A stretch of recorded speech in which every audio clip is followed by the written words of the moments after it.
ignorance. Save your business. I'm talking now to the entrepreneurs that we have. This principle, the understanding of ignorance, will actually not just save the business, it will also help you in whatever venture that you have.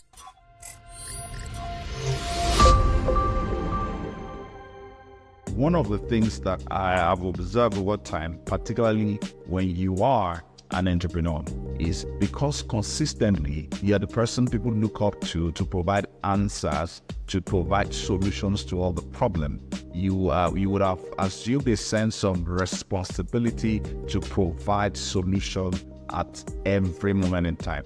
And when you keep doing that, it can impinge or impact on your ego so much that you think that you have the answers, you have the best solution. And it's not also helping that most entrepreneurs, a lot of entrepreneurs have this driven, choleric, outgoing, very bullish personality. So it's much more difficult for people within the environment to say, this is our opinion, and it differs from the position you're holding. And then lastly, because most times these people are so entrenched in significantly understanding the nuances of their businesses much more than most people around them, it's easy to assume that you have all the answer, and that is the beginning of problems for entrepreneurs. And I'm not saying that to say that I've gotten beyond that point. In fact, for me, it was until recently that I realized that the things I know is very small compared to the things I don't know. Actually, science also proves it, that you end up using less than under 5% of your mental capacity per time. So if that is true, then we need to now start asking ourselves, you're using under 5% of your mental capacity. It means 9.5 out of 10 times your brain is redundant. It means 9.5 out of 10 times you don't know what the answer is. Now that's also now introduced, what do we need to do as entrepreneurs? We need to actually begin to rethink the concept of ignorance. Because when we talk about ignorance, if I look at you right now and say you are an ignorant person, the first thing you want to think about is to say that it is an insult. But really, it is not an insult. It's a statement of fact, because it's obvious that if you look at, let's do samples across different elements of knowledge. How many people do you know? An average person probably will know about 100 to 200 people intimately, all quite well.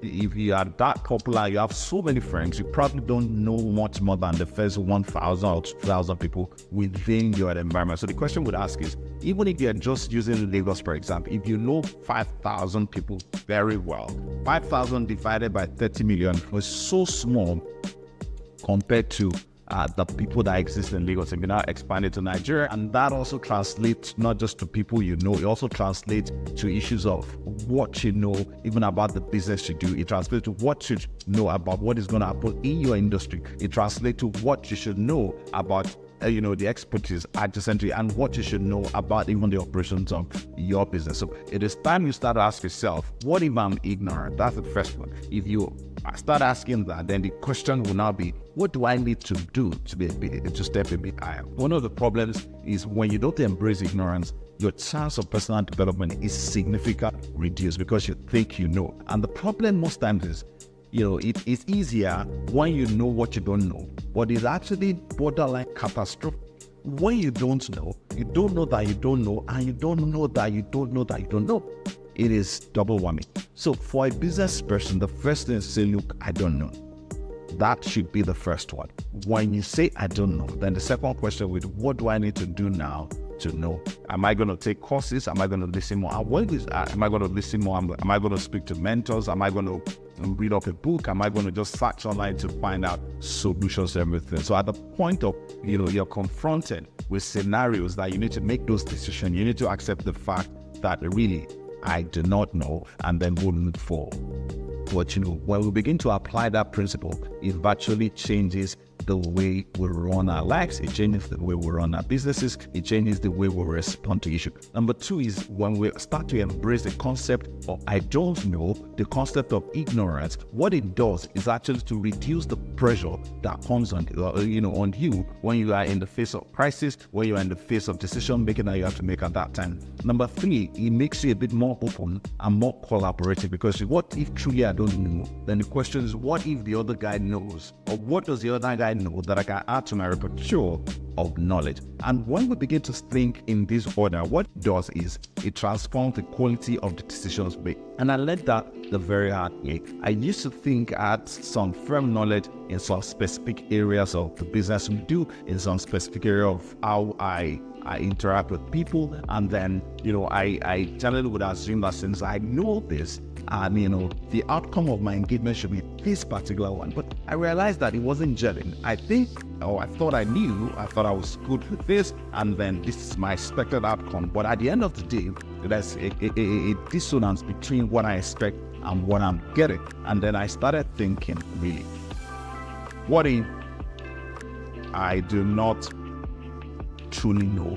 What if I do not truly know? And then when you ask that question of what if I do not truly know, then the next question will be, who do I need to talk to?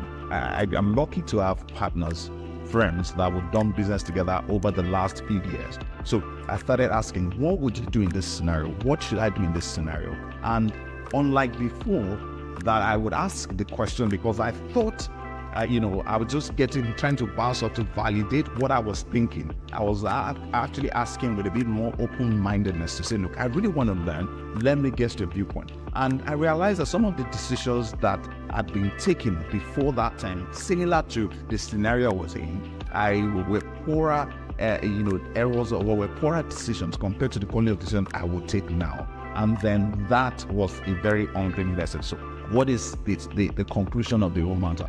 To say that ignorance is not necessarily an insult, it's not a state of inferior existence, it's not a representation of your knowledge. In fact, the man that asks more, the man that seeks knowledge more is the wiser person. So let's begin to embrace the concept of ignorance. Let's begin to do the same. Look, I do not truly know. I'm just also trying to find the answer myself.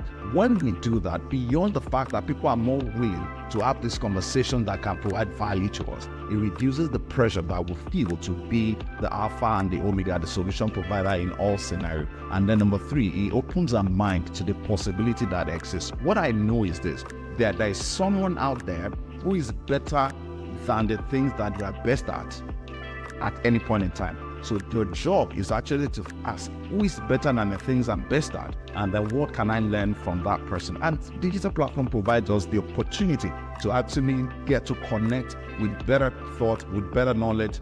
Every time is at the tip of your finger. So let's embrace ignorance. Let it save you. Let it help. And then lastly, when people know that you are not so cluttered up, you are not so defensive, you are open to learning, it's easy for people to reach out to you, to help you, to suggest, to say, look, I think you might want to take a look at this. I think you should do this. The essence of mentorship sometimes is to actually translate from your level of ignorance to a higher level of knowledge. And let me say this, the things you would know in life is so small compared to the things you should know, and that is what I've realized. So we need at every point in time to be a student of knowledge, to keep asking, what if I'm wrong? What else can I know or should I know about this scenario? Who knows better than the best knowledge I have about this area?